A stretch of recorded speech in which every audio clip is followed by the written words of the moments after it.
아멘. 자, 오늘따라 빈자리가 많이 보이네요. 우리 성도님들께서 휴가철을 맞이하여서 가족들과 아마 좋은 또 여행을 갖고 계시는 줄로 아는데 오고 가는 길 또 안전할 수 있도록 위하여 기도해 주시고 또 휴가를 통하여서 영육간에 잘 충전을 해서 또 하나님께서 맡겨주신 사명 잘 감당할 수 있도록 함께 기도해 주시기를 부탁드리겠습니다.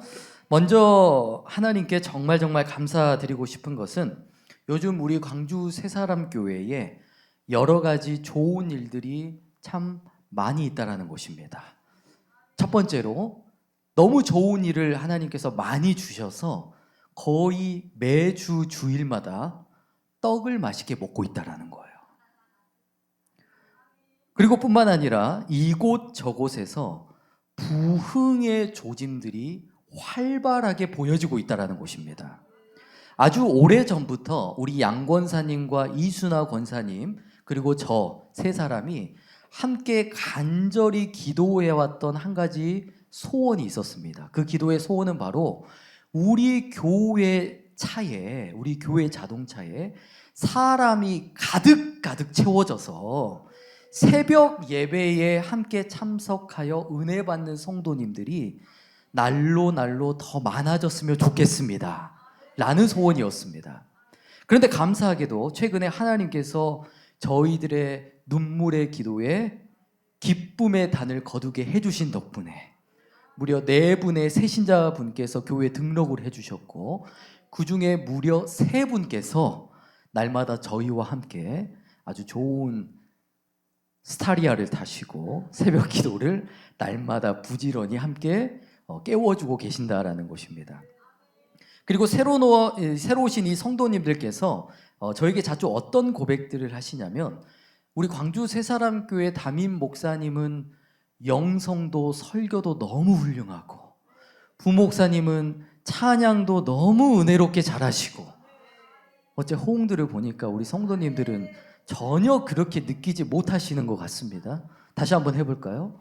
새사람교회 담임 목사님은 영성과 설교도 훌륭하시고 부목사님은 찬양도 잘하시고 교회 차도 허벌나게 깨끗하고 또 새사람교회 성도님들을 보니까 쭉정이는 하나도 없고 알곡등만 가득 차 있더라. 하여튼 새사람교회에서 우리 초신자분들이 하루하루 신앙생활 하시는 모든 순간순간들이 감사 충만, 은혜 충만, 천국 충만, 기쁨 충만, 너무너무 행복하다. 할렐루야. 여기 앉아 계신 우리 성도님들께서도 날마다 그런 기쁨과 감격을 함께 느끼며 살아가고 계신 줄로 믿습니다. 자, 앞으로 많은 영혼과 탕자들이 다시 주님의 품으로 돌아오게 될 텐데 먼저 된 저와 여러분들이 나중된 자로 밀려나면 되겠어요? 안 되겠어요? 초신자분들, 새로 오신 분들은 예배 때마다 찬양 때마다 기도할 때마다 성령의 불이 막 뜨겁게 활활 타오르는데 앞선 우리는 미지근해지면 되겠어요? 안 되겠어요? 절대로 안 되겠죠? 또 한 가지 제가 우리 성도님들에게 간곡히 부탁드리고 싶은 것이 있습니다. 세상 말에도 호사다마라는 말이 있듯이 이 더러운 사단 마귀 권세는 교회가 부흥하는 거, 성도들이 은혜 받는 모습을 가만히 놔둘까요? 안 놔둘까요? 맞습니다. 저와 여러분들이 이럴 때일수록 사단 마귀에게 원망의 틈, 불평의 틈, 악평의 틈을 절대로 내어주어서는 안 됩니다.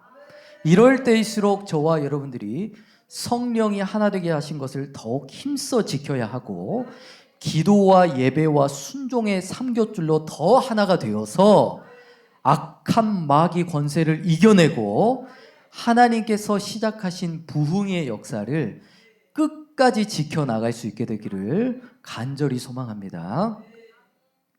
자, 오늘 본문 말씀을 나누기에 앞서서 오늘은 제가 우리 성도님들에게 책의 글의 내용을 한 가지 소개해 드리려고 하는데요. 자, 한번 읽어볼까요? 시작. 감사의 가장 큰 적은 결핍이 아니라 익숙함이다. 지난주에는 저희 집사람 영어 학원에 방학이 있었고 또 저희 은솔이 10살 딸 은솔이는 초등학교 방학이 있었습니다. 그래서 모처럼 남편과 아들은 집에 남겨두고 여자분들만 따로 서울에 여행 나들이를 다녀오셨습니다. 그래서 약 2박 3일 동안 어쩔 수 없이 남자들끼리만 집에서 휴가를 보내게 되었는데 엄마가 집을 떠나자마자 은우야, 드디어 우리에게도 자유가 찾아왔다.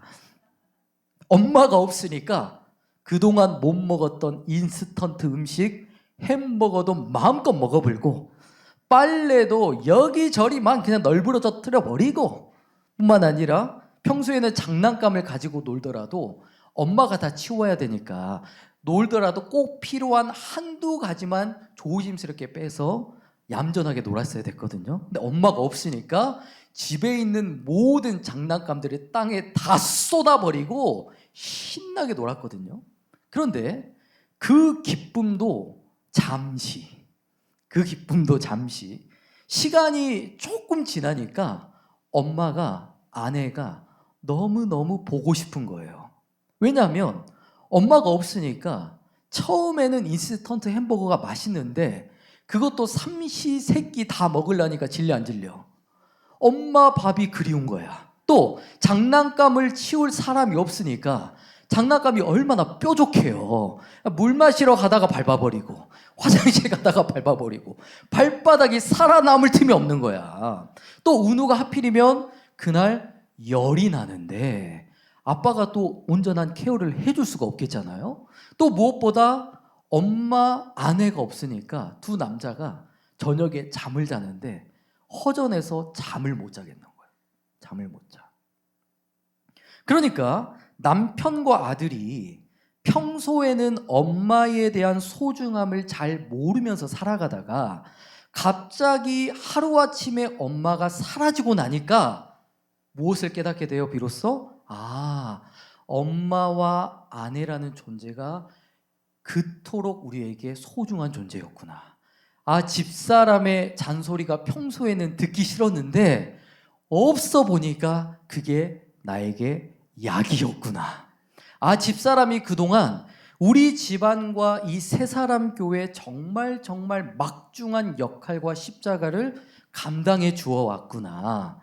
없어져 보니까 비로소 엄마의 소중함을 깨닫게 되더라는 것입니다. 제가 우연히 어떤 연구 결과를 보니까 사람이 인생을 살아가면서 가장 상처를 많이 주는 사람, 그 대상이 누구인지 아십니까? 자신과 가장 가까이에 있는 부모, 가족, 형제에게 가장 많은 상처를 주게 된다고 합니다.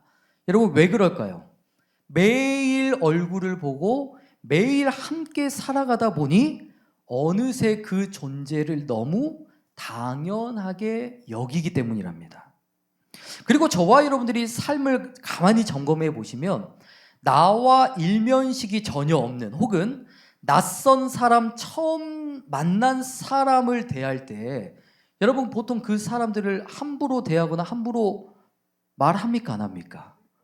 처음 만난 사람에게는 혹시나 실수할까 봐 말 한마디도 조심히 하게 되고 행동 하나하나도 조심할 수밖에 없습니다. 하지만 우리 주변에 가까운 부모에게나 자녀에게나 배우자에게나 혹은 성도들을 대할 때를 우리가 가만히 생각을 해보시면 내 가족이니까 이 정도는 괜찮겠지. 저 성도님은 나와 10년 동안 혹은 20년 동안 함께 신앙생활 해왔으니 이 정도 가지고는 상처받지 않겠지 라는 아니란 생각 때문에 나도 모르게 가까운 사람에게는 말이 거칠어지고 행동이 함부로 나가게 되는 경우가 많이 생기게 된다는 거예요. 뿐만 아니라 하나님께서 저와 여러분의 삶에 베풀어 주신 은혜에 대한 부분에서도 익숙함 때문에 하나님의 은혜를 우리가 망각해 버릴 때가 많이 있습니다. 자, 출애굽을 했던 이스라엘 백성들도 그랬습니다. 처음 홍해가 갈라지는 그 역사를 보았을 때만 해도 하나님을 백성들이 어떻게 했어요? 찬양하고 춤추고 감격의 눈물을 막 쏟아냈었습니다. 또 하늘에서 만나가 내렸을 때에도 반석에서 물이 터져 나왔을 때만 해도 하나님의 기적 앞에 온 이스라엘 백성들이 감사하고 놀라했습니다. 그런데 시간이 지나면서 어떻게 되었습니까? 홍해가 갈라지는 것도, 만나가 매일 내려지는 것도, 구름 기둥과 불 기둥이 함께 하는 것도 그들의 삶에 어떻게 되어버렸어요? 너무 익숙해져 버렸습니다. 그러자 그들의 심령 가운데 어느덧 뭐가 사라져요? 감사와 평안이 사라져버리고 광야에서 40년 동안 평생을 원망하고 불평하고 악평만 하다가 결국 멸망당했다고 성경을 말씀합니다. 저는 간절히 바라건대 오늘 이 시간 우리도 익숙함 때문에 잃어버린 것들, 익숙함 때문에 잃어버린 은혜에 대한 감사, 회개에 대한 감사, 교회와 성도들에 대한 감사가 오늘 말씀을 통하여 다시 회복될 수 있기를 간절히 소망합니다. 자, 이어서 오늘 본문 말씀해 보시면 익숙함 때문에 감사를 잃어버린 한 아들에 대한 이야기가 기록되어 있는데, 먼저 11절, 12절 말씀을 함께 읽겠습니다. 시작. 또 가라사대 어떤 사람이 두 아들이 있는데 그 둘째가 아비에게 말하되 아버지여 재산 중에서 내게 주소서 하는지라. 아비가 그 살림을 각각 나눠 주었더니 아멘. 자, 말씀해 보시면 어떤 아비에게는 두 아들이 있었는데 12절 둘째 아들이 아버지에게 찾아와서 어떤 말을 합니까? 아버지여 재산 중에서 내게 돌아올 분깃을 내게 주소서. 즉 둘째 아들이 아버지에게 이렇게 말하고 있는 거죠. 아버지께서 돌아가시면 저에게 남겨주실 유산이 있으시죠. 그 유산 가운데 첫째 형 것을 제하고 저에게 남겨주실 유산을 지금 당장 저에게 넘겨주십시오. 이렇게 말하고 있다는 것입니다. 자, 그러면 여기서 저와 여러분들이 가장 먼저 생각해 보셔야 할 것은, 여러분 유산이라는 것은 부모가 살아있을 때 물려받는 것입니까? 아니면 부모가 죽고 나서 물려받는 것입니까? 살아있을 때 물려받는 게 유산입니까? 죽고 나서 보통 물려받는 것이 유산이죠. 자, 만약에 여러분들의 자녀분들이 지금 여러분들에게 찾아와서 아버지, 어머니, 어차피 나중에 돌아가시면 어머니, 아버지가 가지고 계시는 재산, 유산, 아파트, 원룸, 건물 다 저에게 주실 거잖아요. 남겨주실 거잖아요. 그러니까 미리 지금 유산을 다 땡겨서 저에게 넘겨주십시오라고 말한다면 뭐라고 대답하시겠습니까? 우리 성도님들의 표정을 보니까 아니 목사님 뭐 물려주실 재산이나 건물이 있어야 물려주든지 말든지 하죠. 저희는 마태복음 6장 20절의 말씀처럼 보물을 땅에 쌓아놓는 것이 아니라 하늘에 쌓아놓으라고 말씀하셨으니까 저희들은 자녀들의 이름이 천국에서 빛날 수 있도록 이 땅에서 하나님 앞에 열심히 심고 헌금하고 살아가고 있는데요. 역시 우리 성도님들은 진짜 똑똑하신 분들이에요. 제가 최근에 서인영, 연예인 가수 서인영 씨 혹시 아십니까? 자, 그 서인영 씨가 등장하는 유튜브 채널을 제가 우연히 본 적이 있는데 이 서인영 씨 집안이 독실한 크리스천 집안이더라고요. 자, 그래서 서인영 씨가 하루는 자신의 아버지가 사장님으로 계시는 회사 공장에 찾아가서 일일 아르바이트를 하는 그런 컨텐츠를 촬영을 했습니다. 그래서 회사에 찾아가서 사장님이신 아버지에게 아버지 저 유산 얼마 물려줄 거예요? 그랬더니 서인영 씨 아버지께서 뭐라고 대답하셨냐면 나는 이미 너희들에게 유산을 다 넘겨주었다라고 대답했어요. 자, 그렇다면 아버지께서 물려주신 그 유산이라는 것은 얼마였을까요? 5억? 10억? 100억? 아버지께서 정말 멋진 대답을 하시는데 내가 너희에게 물려줄 수 있는 유일한 유산은 신앙이다. 신앙이다. 이 세상에 신앙보다 좋은 유산은 하나도 없다. 자녀들에게 돈을 유산으로, 회사를 유산으로 남겨주면 자녀들의 인생의 해악이 되니까 나는 절대로 자녀들에게 세상 유산 남겨주지 않을 것이다. 와, 이분이 교회 장로님이시래요.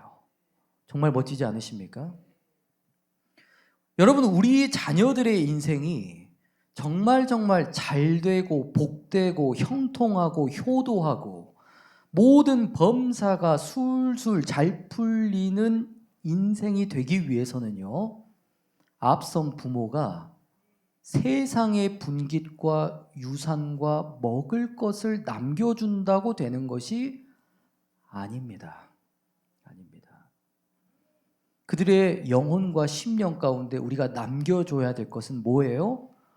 예수 그리스도를 믿는 믿음을 심어주고 예배를 심어주고 순종을 심어주고 천국을 심어주고 하늘의 영원한 소망을 심어주는 것, 그것이 믿음의 부모가 자녀에게 남겨줘야 할 최고의 유산이라는 것을 항상 기억할 수 있기를 바랍니다. 자, 그런데 다시 본문 말씀에 보시면 지금 둘째 아들이 아버지에게 찾아와서 자신의 분깃과 유산을 지금 당장 달라라고 하는 것은 자신의 아버지를 죽은 자 취급하는 겁니까? 산 자 취급하는 겁니까? 맞습니다. 살아있는 아버지에게 찾아와서 유산을 물려달라고 하는 것은 사실 아버지를 이미 죽은 자 취급하고 있었다라는 뜻입니다.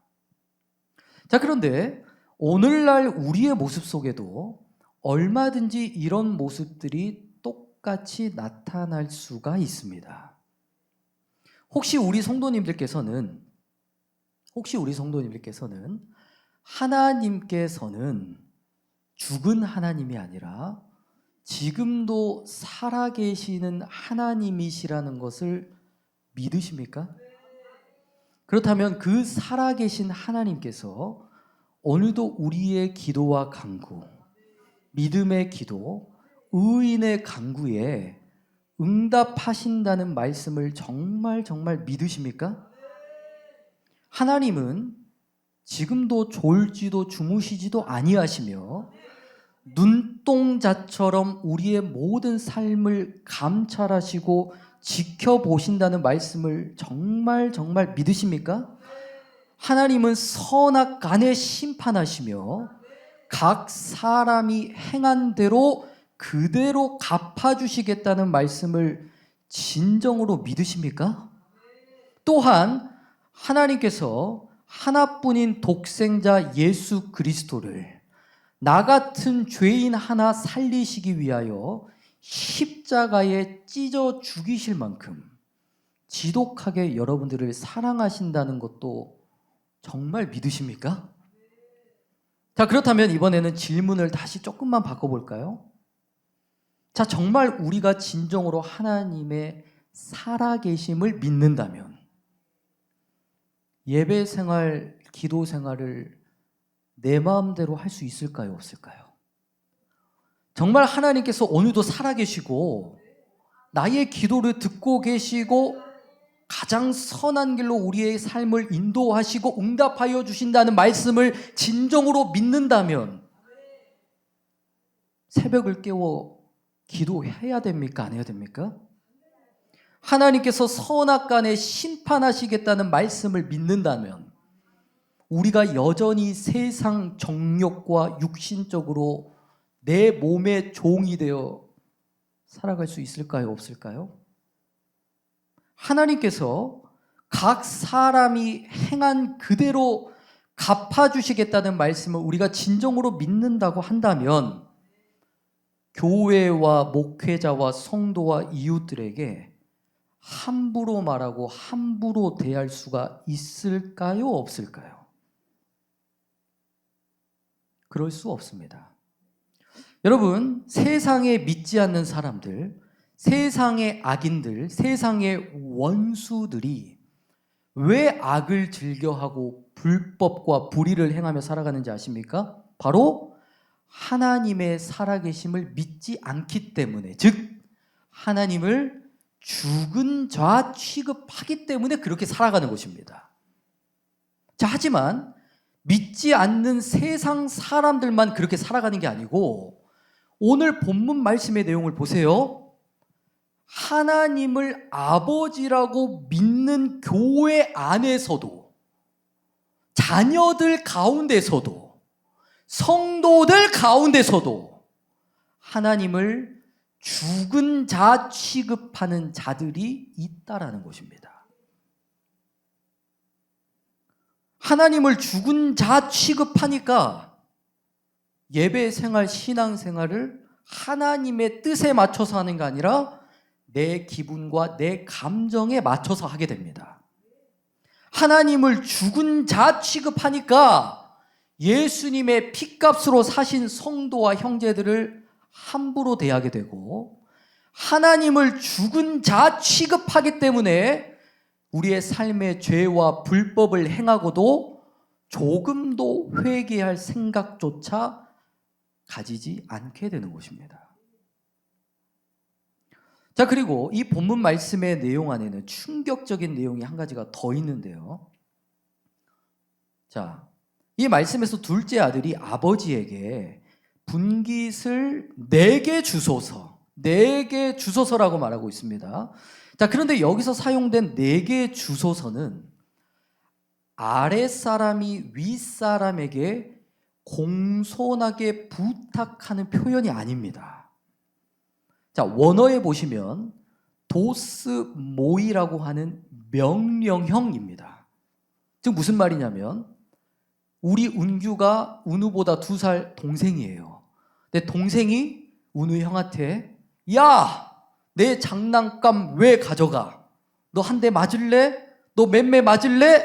라고 하는 것처럼, 즉 마치 윗사람이 아랫사람에게 다그치듯이 분깃을 줘, 내놔, 빨리 안 내놔 라고 하는 무례한 표현이 담겨 있다는 거예요.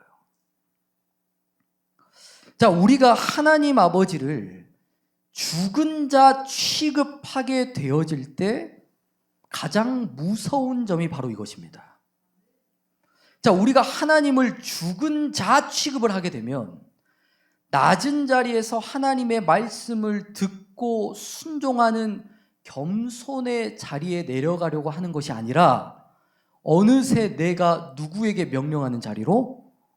아버지에게 명령하는 자리로, 하나님께 명령하는 자리로, 교회와 성도들과 목회자에게 명령하는 자리로, 즉 내 자신이 어느샌가 으뜸이 되는 그런 교만의 자리로 하나님을 죽은 자 취급할 때 우리도 이 둘째 아들과 같이 그 오만한 자의 길로 서게 될 수가 있다는 것입니다. 여러분, 교만한 사람들이 가지고 있는 똑같은 특징을 한 가지 뽑자면 말이 항상 명령형이라는 것입니다. 자, 교만한 사람들이 가지고 있는 공통적인 특징이 뭐라고요? 말이 항상 명령형이라는 거예요.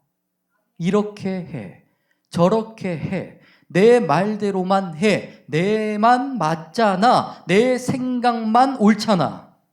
늘 자신이 중심이 되고 자신의 뜻이 기준이 되고 다른 사람들은 자신의 말을 무조건 따라줘야만 한다는 거예요. 하지만 반대로 자신을 낮추는 사람들은, 겸손한 사람들은 말이 명령형이 아니고 뭐가 될까요? 마치 염소가 아니라 양의 모습처럼 말이, 겸손한 사람은 항상 순종형입니다. 하나님께서 그렇게 말씀하시면 제가 순종하겠습니다. 하나님, 제 뜻과 제 고집과 제 생각은 그 길이 아닌데 하나님의 말씀을 듣고 보니까 그 길이 아니군요. 제가 돌이키겠습니다. 제가 회개하겠습니다. 제가 지금이라도 바꾸겠습니다. 아이고, 내가 성도들에게, 이웃들에게 이러한 잘못과 죄를 범했군요. 제가 먼저 용서하고 손 내밀겠습니다. 이처럼 겸손한 사람의 입술에서는 명령이 아니라 항상 순종과 섬김과 감사의 말만 흘러나오게 되는 것입니다. 여러분, 하나님께서 가장 기뻐하는 사람은 누구일까요? 말을 거창하게 잘하는 사람? 바리새인과 사두개인처럼 기도 시간에 남들보다 방언을 유창하게 화려하게 번지르르 잘하는 사람을 하나님이 기뻐하실까요? 그게 아니라 하나님께서 가장 기뻐하시는 사람은 하나님의 음성을 청종할 줄 알고 또 그 음성대로 순종하는 사람, 그 사람을 하나님은 가장 기뻐하시는 줄로 믿습니다.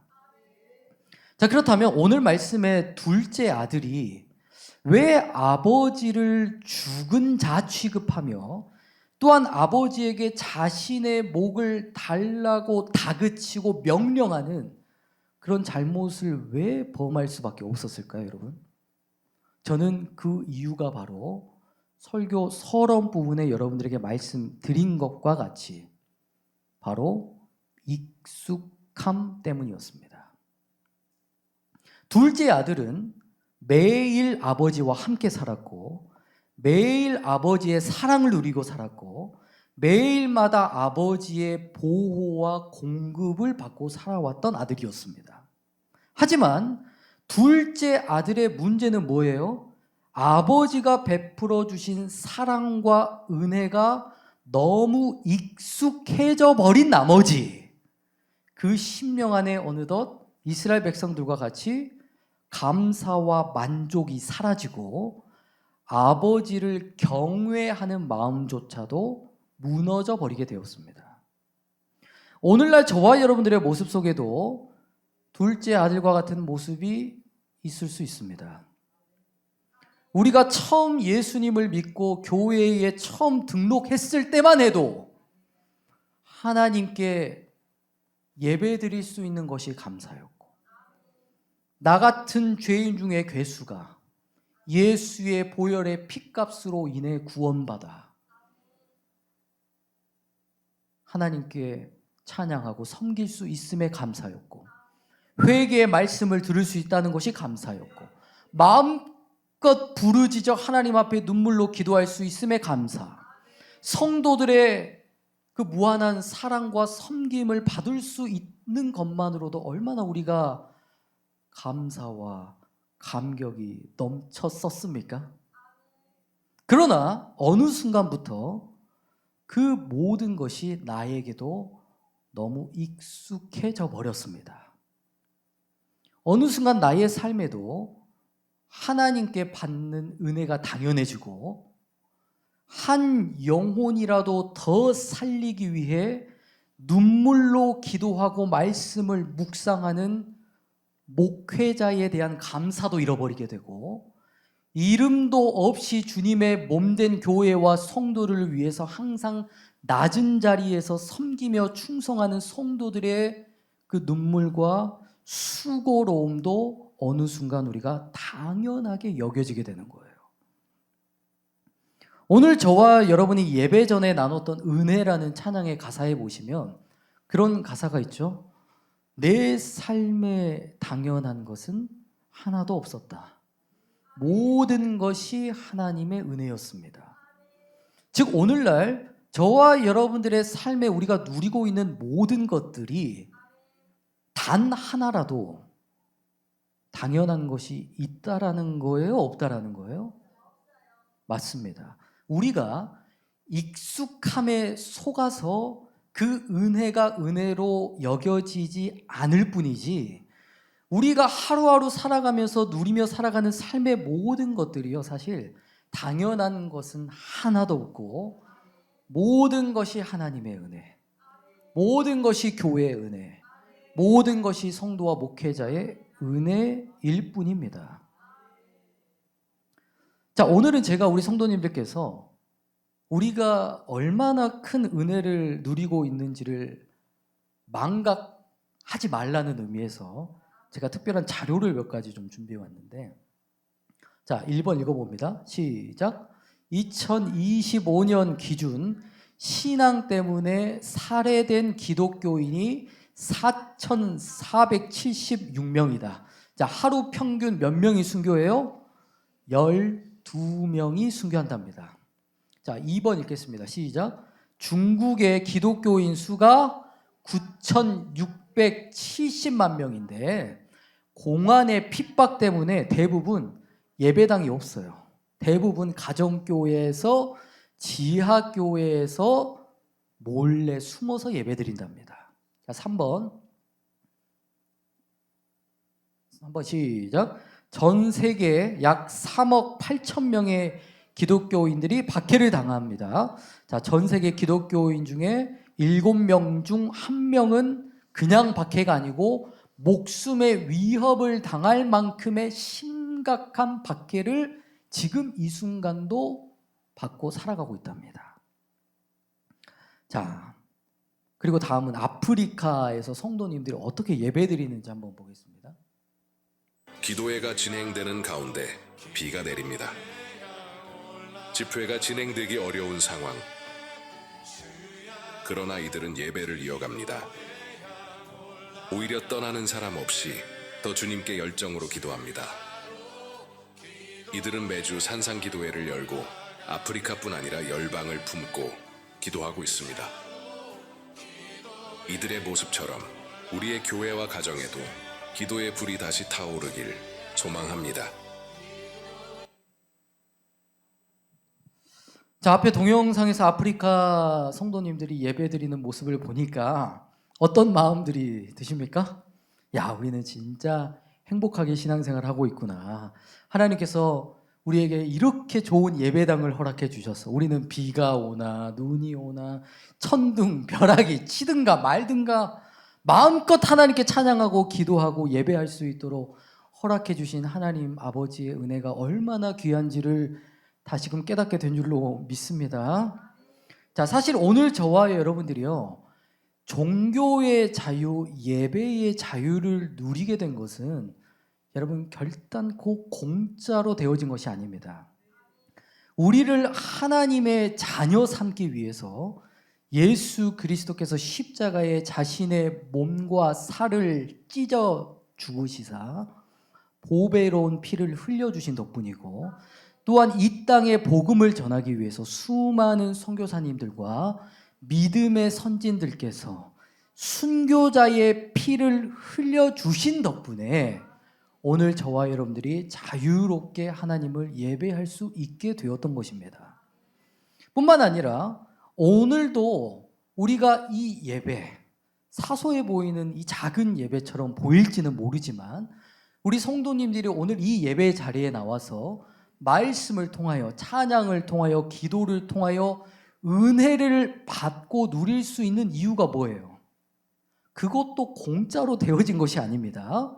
오늘도 이 예배를 위해서 보이지 않는 곳에서 찬양으로, 반주로, 방송실에서 또 청소와 식사로 피와 땀을 흘리고 수고해 주신 성도님들이 있었기 때문이고, 또한 사랑하는 성도님들에게 생명의 양식, 영의 양식을 먹이기 위해서 여러분 설교 준비하는 거 영혼을 갈아 넣는다는 말도 참 아까울 만큼 정말 목회자와 사역자들이 그만큼의 희생과 십자가를 감당하고 있는 덕분에 오늘도 우리가 이 예배를 통하여 하나님의 살아계심을 경험할 수 있게 되어진 것입니다. 자, 우리 시간 옆 사람을 바라보면서 이렇게 축복하고 격려해 볼까요? 성도님 덕분에 행복합니다. 성도님 덕분에 은혜 받습니다. 당연한 것이 하나도 없었습니다. 자, 다음 말씀 함께 읽겠습니다. 시작. 내 영혼아 여호와를 송축하며 그 모든 은택을 잃지 말지어다. 아멘. 오늘 말씀에 등장하는 둘째 아들처럼 익숙함에 속아 아버지의 은택과 은혜를 잊어버리지 않는 저와 여러분 되시기를 소망합니다. 익숙함 때문에 우리를 죄에서 구원하시기 위하여 흘리신 예수 그리스도의 피값을 헛되이 여기지 마시고, 익숙함 때문에 오늘도 교회를 위해 눈물로 헌신하는 성도들의 섬김을 헛되이 여기지 마시고, 또 익숙함 때문에 지금까지도 우리의 모든 삶을 인도하시고 붙드시는 하나님 아버지의 은혜를 절대로 잊지 않는 저와 여러분 되시기를 간절히 소망합니다.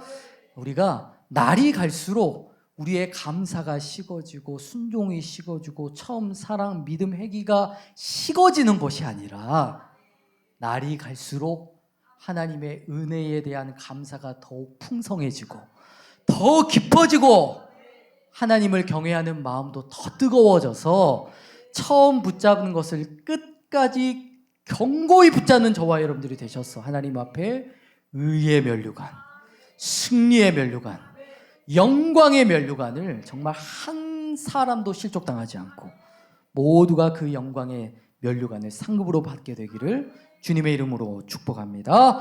기도하겠습니다. 사랑과 은혜가 풍성하신 하나님 아버지 감사합니다.